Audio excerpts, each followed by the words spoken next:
تفسیر دیکھیے، تیسرا پارہ ہے، سورہ آل عمران ہے، آیت نمبر 55 سے۔ اعوذ باللہ من الشیطان الرجیم۔ اذ قال اللہ یا عیسیٰ انی متوفیک ورافعک الی ومطہرک من الذین کفروا وجاعل الذین اتبعوک فوق الذین کفروا الی یوم القیامہ ثم الی مرجعکم فَأَحْكُمُ بَيْنَكُمْ فِيمَا كُنتُمْ فِيهِ تَخْتَلِفُونَ۔ جب اللہ تعالیٰ نے فرمایا، اے عیسیٰ، بے شک میں تجھے قبض کرنے والا ہوں اور تجھے اپنی طرف اٹھانے والا ہوں اور تجھے ان لوگوں سے پاک کرنے والا ہوں جنہوں نے کفر کیا، اور ان لوگوں کو جنہوں نے تیری پیروی کی، قیامت کے دن تک ان لوگوں کے اوپر کرنے والا ہوں جنہوں نے کفر کیا، پھر میری ہی طرف تمہارا لوٹ کر آنا ہے، تو میں تمہارے درمیان اس چیز کے بارے میں فیصلہ کروں گا جس میں تم اختلاف کیا کرتے تھے۔ متوفی کا کے معنی انی متوفیک و رافعک الیہ، اس میں وفات سے مراد نیند ہے، جیسا کہ اللہ تعالیٰ نے فرمایا سورۃ الانعام آیت نمبر 60 میں آتا ہے، وَهُوَ الَّذِي يَتَوَفَّاكُم بِاللَّيْلِ، وہی ہے اللہ جو رات کو سونے کی حالت میں تمہاری روح کو لے جاتا ہے۔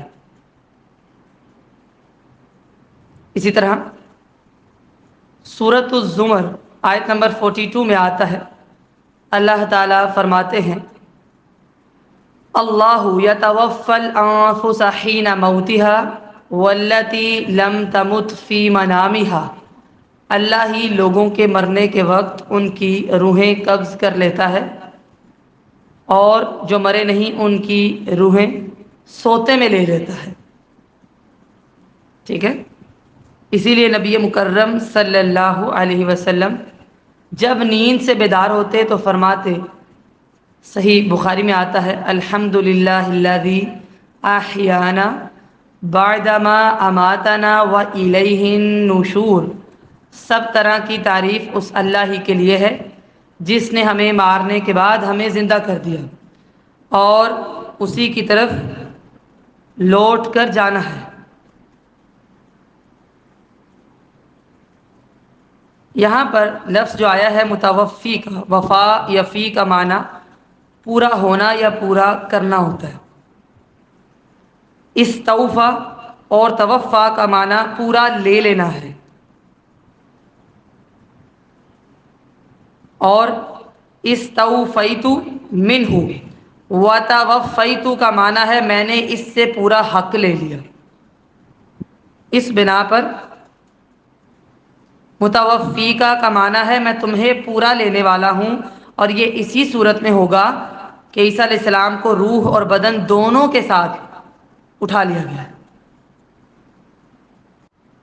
بعض نے اس کا معنی وقت پر فوت کرنے والا ہوں یہ کیا ہے، اور میں نے ترجمہ کیا ہے قبض کرنے والا ہوں، اس میں دونوں معنی آ جاتے ہیں۔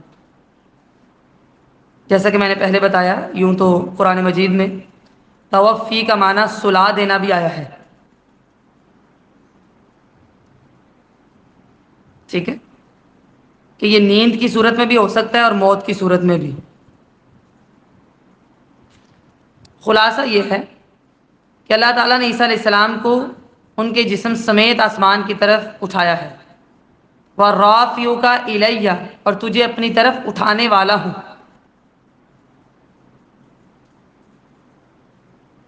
بلکہ سورہ النساء آیت نمبر 158 میں اللہ تعالیٰ فرماتے ہیں بَلْ رَفَعَهُ اللَّهُ إِلَيْهِ، بلکہ اللہ نے اسے اپنی طرف اٹھا لیا۔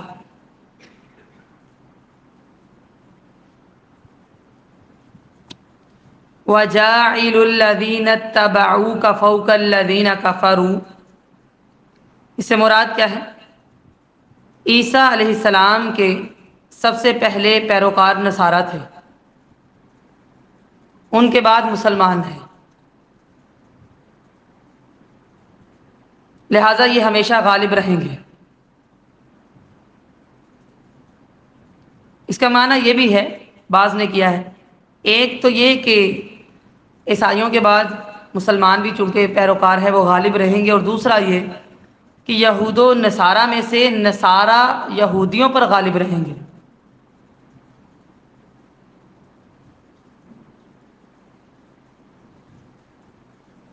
جب اللہ تعالیٰ نے حضرت عیسیٰ علیہ السلام کو آسمانوں پر اٹھا لیا تو کئی طرح کے فرقے بن گئے۔ کچھ لوگوں کا تو یہ ایمان تھا کہ جس طرح اللہ نے آپ کو مبعوث فرمایا ہے، آپ اللہ کے بندے اور رسول ہیں اور اللہ کی بندی کے بیٹے ہیں، لیکن بعض لوگوں نے غلو کیا اور اللہ کا بیٹا بنا دیا۔ بعض نے کہا یہ اللہ ہی ہیں، بعض نے کہا تین خدا ہیں۔ اللہ تعالیٰ نے ان لوگوں کے اقوال قرآن مجید میں ذکر کر کے ہر ایک کی تردید کی ہے۔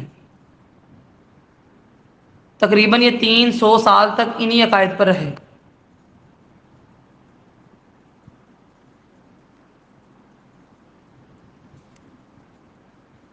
پھر اللہ تعالیٰ نے نبی مکرم صلی اللہ علیہ وسلم کو مبعوث فرمایا، اور جو آپ پر ایمان لائے صحیح طریقہ یہ ہے کہ وہ اللہ پر، اس کے فرشتوں پر، اس کی کتاب اور اس کے رسولوں پر بھی ایمان لائے۔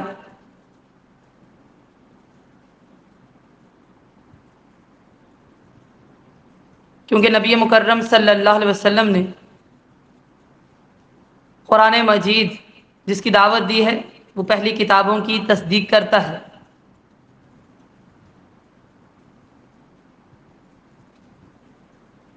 ہاں یہ ہے کہ پہلی کتابوں میں تحریف ہو چکی ہے، لہٰذا آپ صلی اللہ علیہ وسلم کی شریعت کے ساتھ آپ تمام باقی شریعتیں منسوخ ہو چکی ہیں۔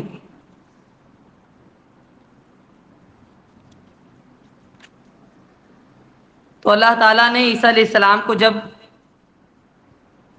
اپنے پاس اٹھا لیا اور ساتھ میں یہ حکم دیا کہ تجھے ان لوگوں سے پاک کرنے والا ہوں جنہوں نے کفر کیا، اور جو لوگ تیرے پیروکار ہیں قیامت تک وہ کفار پر غلبہ پائیں گے۔ اللہ تعالیٰ نے پھر دیکھیے صحابہ کرام کو زمین کے مشرق و مغرب میں فتح عطا فرمائی، انہوں نے تمام ملکوں پر قبضہ کر لیا، کیسر و کسریٰ کی عظمت کو ہاتھ میں ملایا، اور خزانے جو ان کے ہاتھ آئے ان خزانوں کو اللہ کی راہ میں خرچ کر دیا۔ سورہ النور آیت نمبر 55 میں آتا ہے، اللہ تعالیٰ ایک خبر دیتے ہیں۔ وہ خبر کیا ہے؟ وعد اللہ الذین آمنوا منکم وعملوا الصالحات لیستخلفنہم فی الارض کما استخلف الذین من قبلہم۔ جو تم میں سے ایمان لائے اور نیک کام کرتے رہے ان سے اللہ کا وعدہ ہے کہ اللہ تعالیٰ انہیں زمین میں ضرور خلافت دے گا، جیسے اس نے ان سے پہلے لوگوں کو خلافت دی تھی۔ وَلَيُمَكِّنَنَّ لَهُمْ دِينَهُمُ الَّذِي ارْتَضَىٰ لَهُمْ، اور ان کے دین کو جسے اس نے ان کے لیے پسند کیا ہے ضرور جما دے گا۔ وَلَيُبَدِّلَنَّهُم مِّن بَعْدِ خَوْفِهِمْ أَمْنًا، اور یقیناً ان کی حالت خوف کو بدل کر انہیں امن بخشے گا۔ يَعْبُدُونَنِي لَا يُشْرِكُونَ بِي شَيْئًا، وہ میری عبادت کریں گے اور میرے ساتھ کسی کو بھی شریک نہیں ٹھہرائیں گے، بس یہ کام کرنا۔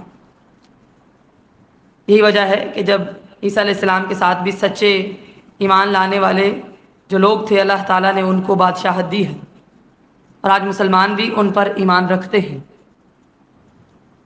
اور اسی طرح اس سے مراد یہ بھی ہے کہ قیامت کے قریب جب عیسیٰ علیہ السلام تشریف لائیں گے تو ان کے پیروکار مسلمان سب کفار پر غالب ہو جائیں گے، اس کا یہ معنی بھی ہے۔ پھر میری ہی طرف تمہیں لوٹ کر آنا ہے، تو میں تمہارے درمیان اس چیز کے بارے میں فیصلہ کروں گا جس میں تم اختلاف کیا کرتے تھے۔ فَأَمَّا الَّذِينَ كَفَرُوا فَأُعَذِّبُهُمْ عَذَابًا شَدِيدًا فِي الدُّنْيَا وَالْآخِرَةِ وَمَا لَهُم مِّن نَّاصِرِينَ، پھر جن لوگوں نے تو کفر کیا سو میں انہیں دنیا اور آخرت میں عذاب دوں گا، بہت سخت عذاب، اور کوئی ان کی مدد کرنے والا نہیں ہوگا۔ کہ جو لوگ کفر کرتے ہیں دنیا اور آخرت میں ان کے لیے عذاب کی وعید سنائی گئی ہے کہ اللہ تعالیٰ ان کو سخت عذاب دے گا، اور سورہ الرعد آیت نمبر 34 میں آتا ہے، اللہ تعالیٰ فرماتے ہیں وَمَا لَهُم مِّنَ اللَّهِ مِن وَاقٍ، اور ان کو اللہ کے عذاب سے کوئی بھی بچانے والا نہیں ہوگا۔ وَأَمَّا الَّذِينَ آمَنُوا وَعَمِلُوا الصَّالِحَاتِ فَيُوَفِّيهِمْ أُجُورَهُمْ وَاللَّهُ لَا يُحِبُّ الظَّالِمِينَ، اور رہے وہ لوگ جو ایمان لائے اور انہوں نے نیک اعمال کیے تو وہ انہیں ان کے اجر پورے پورے دے گا، اللہ تعالیٰ ظالموں سے محبت نہیں کرتا۔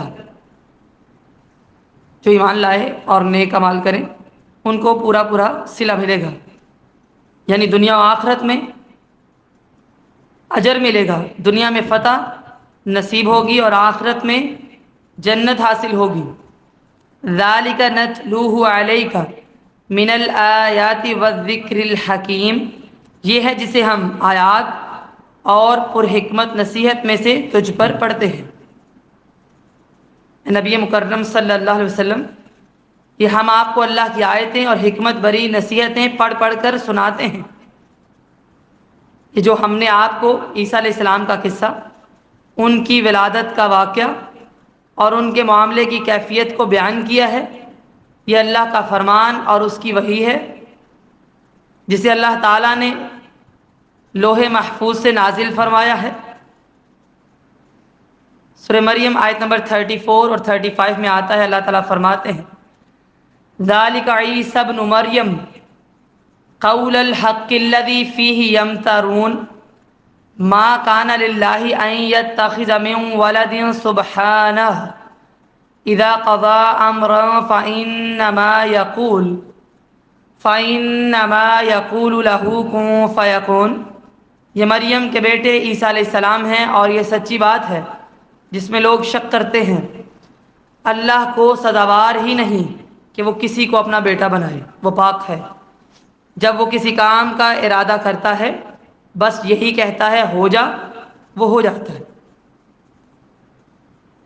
ان مثل عیسیٰ عند اللہ کمثل آدم خلقہ من تراب ثم قال له کن فیکون، بے شک عیسیٰ علیہ السلام کی مثال اللہ کے نزدیک آدم علیہ السلام کی مثال کی طرح ہے کہ اسے تھوڑی سی مٹی سے بنایا، پھر اسے فرمایا ہو جا، پس وہ ہو جاتا ہے۔ آپ دیکھیے آدم علیہ السلام اور عیسیٰ علیہ السلام کی پیدائش میں ایک مماثلت ہے۔ آدم علیہ السلام بغیر ماں باپ کے پیدا ہوئے ہیں، اللہ تعالیٰ نے ان کو مٹی سے بنایا، پھر فرمایا ہو جا، اور وہ انسان بن گئے۔ جس ذات گرامی نے حضرت آدم علیہ السلام کو ماں اور باپ کے بغیر پیدا فرمایا ہے، وہ عیسیٰ علیہ السلام کو بالاولی بغیر باپ کے پیدا کرنے پر قادر ہے۔ اور اگر اس بنیاد پر کہ چونکہ ان کا باپ نہیں ہے لہٰذا وہ نعوذ باللہ اللہ کے بیٹے ہیں، تو پھر تو یہ دعویٰ بھی بالاولی جائز ہے کہ آدم علیہ السلام وہ تو بغیر ماں باپ کے پیدا ہوئے ہیں، کہنے والے اگر ان کو بھی اللہ کا بیٹا کہیں تو کیا یہ صحیح ہوگا؟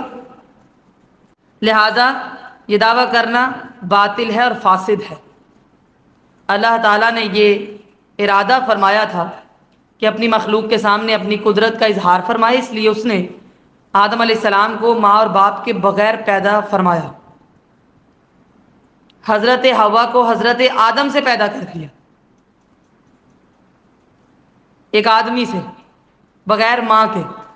حضرت عیسیٰ علیہ السلام کو حضرت مریم سے پیدا کیا، جبکہ باقی ساری مخلوق کو نر اور مادہ سے پیدا فرمایا۔ اللہ تعالیٰ نے سورہ مریم میں فرمایا ہے نا، سورہ مریم آیت نمبر 21 میں، وَلِنَجْعَلَهُ آیَةً لِلنَّاسِ، تاکہ ہم ان کو لوگوں کے لیے اپنی طرف سے ایک نشانی بنا دیں۔ اور یہاں بھی فرمایا الحق من ربک فلا تکن من الممترین، یہ حق ہے تیرے رب کی طرف سے، لہذا تو شک کرنے والوں میں سے نہ ہو جانا۔ یہ بھی فرما دیا کہ یہ تو حق ہے، عیسیٰ علیہ السلام کے بارے میں یہ بات حق ہے، اس کے بغیر کوئی چارہ کار نہیں، اور نہ اس کے علاوہ کوئی اور بات صحیح ہے۔ یعنی حق کیا ہے کہ عیسیٰ علیہ السلام اللہ کی طرف سے ایک نشانی ہے، جو اس کو حق نہیں مانے گا وہ صرف گمراہی میں رہ جائے گا۔ پھر اللہ تعالیٰ نے اپنے نبی مکرم صلی اللہ علیہ وسلم کو اس شخص سے مباہلہ کرنے کا حکم دیا جو حضرت عیسیٰ علیہ السلام کے بارے میں صحیح صورتحال کے واضح ہونے کے بعد بھی حق کی مخالفت کرے۔ یہ اگلی آیات میں آ رہا ہے۔ لہٰذا ان آیات میں آپ نے کیا پڑھا کہ اللہ تعالیٰ نے آدم علیہ السلام کو تو مٹی سے بنایا، من تراب، اس میں تنوین ہے، یہ یا تو تقلیل کے لیے ہے یا تحقیر کے لیے ہے، اسی لیے ترجمہ کیا گیا ہے تھوڑی سی مٹی، ٹھیک ہے۔ اور عیسیٰ علیہ السلام کے بارے میں جو بھی آپ نے پڑھا یہ کیا ہے، یہ حق ہے۔ الحق، الف لام عہد کا ہے، جس کا اشارہ پچھلے بیان کی طرف ہے، الحق کا، کہ یہ حق تیرے رب کی طرف سے ہے۔ یہ ترجمہ کیا گیا ہے کہ اس میں شک و شبہ کی ہرگز گنجائش نہیں۔ یہ خطاب بظاہر نبی مکرم صلی اللہ علیہ وسلم سے ہے، لیکن تمام مسلمانوں سے کیا جا رہا ہے۔ فمن حاجک فیہ من بعد ما جاءک من العلم فقل تعالوا ندعو ابناءنا وابناءکم ونساءنا ونساءکم وانفسنا وانفسکم ثم نبتہل فنجعل لعنت اللہ علی الکاذبین۔ پھر جو شخص آپ سے اس کے بارے میں جھگڑا کرے، اس کے بعد کہ آپ کے پاس علم آ چکا ہے، تو کہہ دیجیے آؤ ہم اپنے بیٹوں کو اور تمہارے بیٹوں کو بلا لیں، اپنی عورتوں اور تمہاری عورتوں کو بھی بلا لیں، اور اپنے آپ کو اور تمہیں بھی بلا لیں، پھر ہم اللہ کے دربار میں حاضر ہوں اور گڑ گڑا کر دعا کریں، پس جھوٹوں پر اللہ کی لعنت بھیجیں۔ سورت کے شروع سے لے کر یہاں تک اللہ تعالیٰ کی توحید بیان ہوئی ہے، عیسیٰ علیہ السلام کی ولادت بیان ہوئی ہے، اور بعض لوگ جو کہتے ہیں کہ نعوذ باللہ وہ اللہ ہیں یا اللہ کے بیٹے ہیں، اس کے بارے میں زبردست علمی دلائل دیے گئے ہیں۔ اب یہ حکم ہوا ہے کہ اس کے باوجود کوئی بندہ مانتا نہیں تو بحث کا فائدہ نہیں، انہیں دعوت دی جائے، مباہلہ کیا جائے۔ مباہلہ کی صورت یہ بیان ہوئی ہے کہ آؤ ہم اپنے بیٹوں کو بلاتے ہیں، تم اپنے بیٹوں کو بلا لو، ہم اپنی عورتوں کو بلاتے ہیں، تم اپنی عورتوں کو بلا لو، ہم اپنے آپ کو بھی لے آتے ہیں، تم بھی اپنے آپ کو لے آؤ، پھر اللہ کے سامنے دعا کریں اور جھوٹوں پر اللہ کی لعنت بھیجیں۔ اب یہ مباہلہ کیا ہے؟ بعض دفعہ آپ الفاظ پڑھتے ہیں مباحثہ، مناظرہ، یہ ہے مباہلہ۔ باہلہ یبہلو، باب فا سے ہے، اس کا معنی ہے لعنت کرنا۔ باہلہ مباہلتن، اور ابتہل یبتہل، اس کا معنی ہے ایک دوسرے پر لعنت کی دعا کرنا۔ چونکہ یہ دعا نہایت خلوص اور عاجزی سے ہوتی ہے، اس لیے ابتہل کا لفظ عاجزی سے دعا کرنے کے معنوں میں بھی استعمال ہوتا ہے۔ حضرت سعد بن ابی وقاص بیان کرتے ہیں کہ جب یہ آیت نازل ہوئی، فَقُلْ تَعَالَوْا نَدْعُو أَبْنَاءَنَا وَأَبْنَاءَكُمْ، تو نبی مکرم صلی اللہ علیہ وسلم نے حضرت علی، حضرت فاطمہ، حضرت حسن، حضرت حسین رضی اللہ عنہم کو بلایا اور فرمایا اللہم ہؤلاء اہلی، اے اللہ یہ میرے اہل ہیں، مسلم کی روایت ہے۔ تو اہل نجران مباہلہ سے ڈر گئے کہ اگر یہ سچے پیغمبر ہیں اور انہوں نے بد دعا کر دی، ہم پر لعنت کی، تو ہم تو اللہ کی رحمت سے محروم ہو جائیں گے، لہٰذا انہوں نے جزیہ دینا منظور کر لیا۔ جیسا کہ حضرت حذیفہ رضی اللہ تعالیٰ عنہ سے روایت ہے کہ نجران والے نبی مکرم صلی اللہ علیہ وسلم کے پاس آئے، وہ آپ سے مباہلہ کا ارادہ رکھتے تھے، تو ان میں سے ایک نے دوسرے سے کہا ایسا مت کرو، کیونکہ اللہ کی قسم اگر یہ نبی ہوئے اور ہم نے مباہلہ کر لیا تو نہ ہم کبھی فلاح پائیں گے اور نہ ہمارے بعد کوئی نسل فلاح پائے گی۔ تو دونوں نے کہا آپ نے ہم سے جو مطالبہ کیا ہے ہم آپ کو دیں گے، اور آپ ہمارے ساتھ کوئی امین آدمی بھیج دیں اور کسی اور کو نہیں، صرف امانت دار کو بھیجیں۔ تو نبی مکرم صلی اللہ علیہ وسلم نے فرمایا یقیناً میں تمہارے ساتھ ایک سچے پکے امانت دار کو بھیجوں گا۔ تو نبی مکرم صلی اللہ علیہ وسلم کے صحابہ نے گردنیں اٹھائیں کہ کس پر آپ کی نظر پڑتی ہے، تو آپ صلی اللہ علیہ وسلم نے فرمایا اے ابو عبیدہ بن جراح اٹھو۔ جب وہ کھڑے ہوئے تو نبی مکرم صلی اللہ علیہ وسلم نے فرمایا لِكُلِّ أُمَّةٍ أَمِينٌ، ہر امت کا ایک امین ہوتا ہے، وَأَمِينُ هَذِهِ الْأُمَّةِ ابو عبیدہ بن الجراح، کہ اس امت کا امین ابو عبیدہ بن جراح ہے۔ یہ صحیح بخاری میں الفاظ آتے ہیں۔ حضرت عبداللہ ابن عباس رضی اللہ عنہما فرماتے ہیں اگر وہ لوگ نبی مکرم صلی اللہ علیہ وسلم سے مباہلہ کرتے تو اس حال میں واپس جاتے کہ نہ اپنے اہل کو پاتے اور نہ اپنے مال کو پاتے۔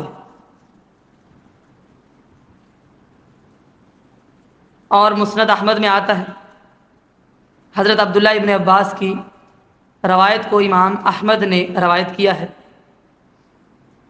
کہ ابو جہل نے کہا کہ اگر میں محمد صلی اللہ علیہ وسلم کو کعبے کے پاس نماز پڑھتے ہوئے دیکھوں تو آپ کی گردن کو پامال کر دوں، نعوذ باللہ۔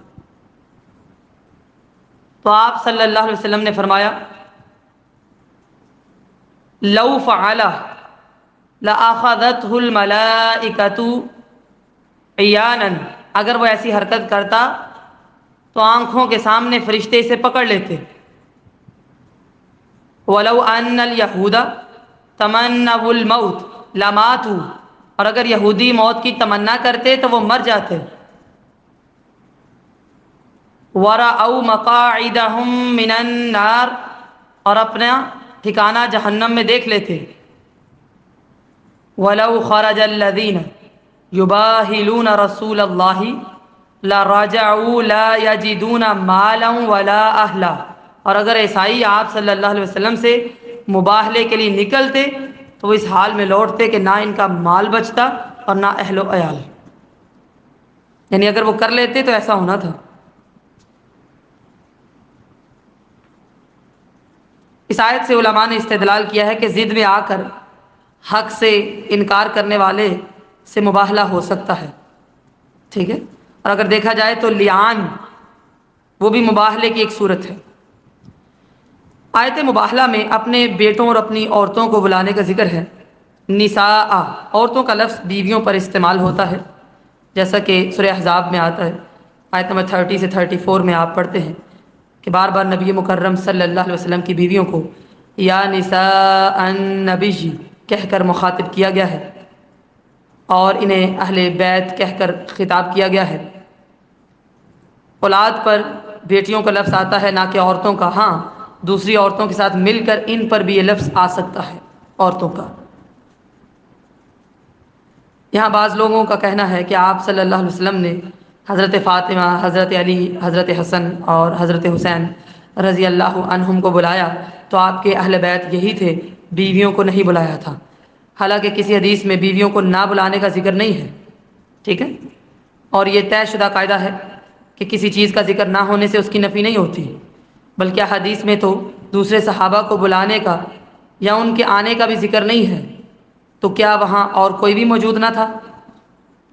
حقیقت یہ ہے کہ آپ صلی اللہ علیہ وسلم کے گھر والے تو آپ کی بیویاں ہی تھیں، بیٹا کوئی زندہ نہ تھا، اس لیے آپ نے اللہ تعالیٰ سے دعا کر کے آل علی کو اپنے اہل میں شامل کروایا، ٹھیک ہے، جیسے پیچھے میں نے کہا ہے کہ آپ صلی اللہ علیہ وسلم نے فرمایا اللہم، کہ اے اللہ، دعا کی۔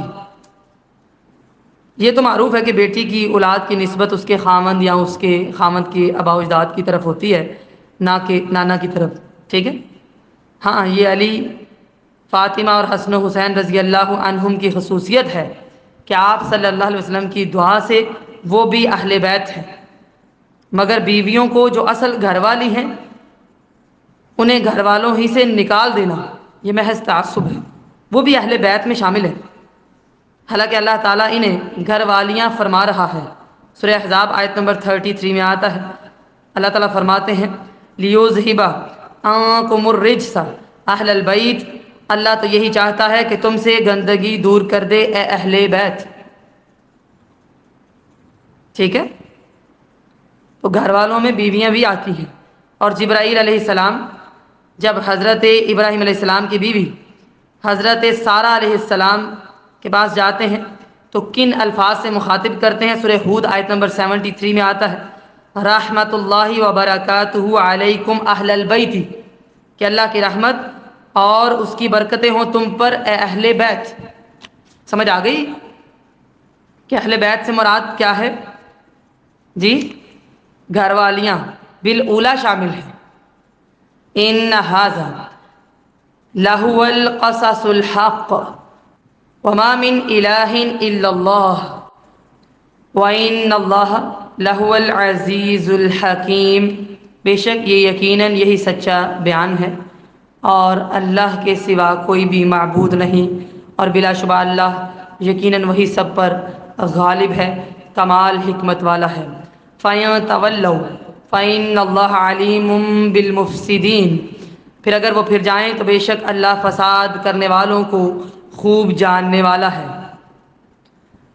یہاں پر بتایا جا رہا ہے کہ یہ ہے حق، ظاہر ہو گیا کہ اللہ کے سوا کوئی عبادت کے لائق نہیں، یہ بالکل صحیح واقعہ آپ کے سامنے ذکر کیا گیا ہے، اس میں ذرہ برابر بھی کسی کمی بیشی کی گنجائش نہیں ہے، اللہ غالب ہے اور حکمت والا ہے۔ اس کے باوجود لوگ نہ مانیں تو اللہ تعالیٰ ایسے فساد کرنے والوں کو خوب جانتا ہے، جو حق سے اعراض کر کے باطل کو اختیار کرے اسے مفسد کہتے ہیں، فساد کرنے والا، اور اللہ تعالیٰ اسے خوب جانتا ہے، وہ اسے بدترین سزا دے گا، اور وہ اس پر قادر ہے، کوئی چیز اس کے قبضہ قدرت سے باہر نہیں، وہ ذات پاک ہے، ہم اس کی تعریف کرتے ہیں اور اس کی ناراضگی سے، اس کی سزا سے اسی کی پناہ چاہتے ہیں۔ اللہ تعالیٰ کہنے اور سننے سے زیادہ عمل کی توفیق عطا فرمائے۔ سبحانک اللہم و بحمدک، نشہد ان لا الہ الا انت، نستغفرک و نتوب الیک، والسلام علیکم ورحمۃ اللہ وبرکاتہ۔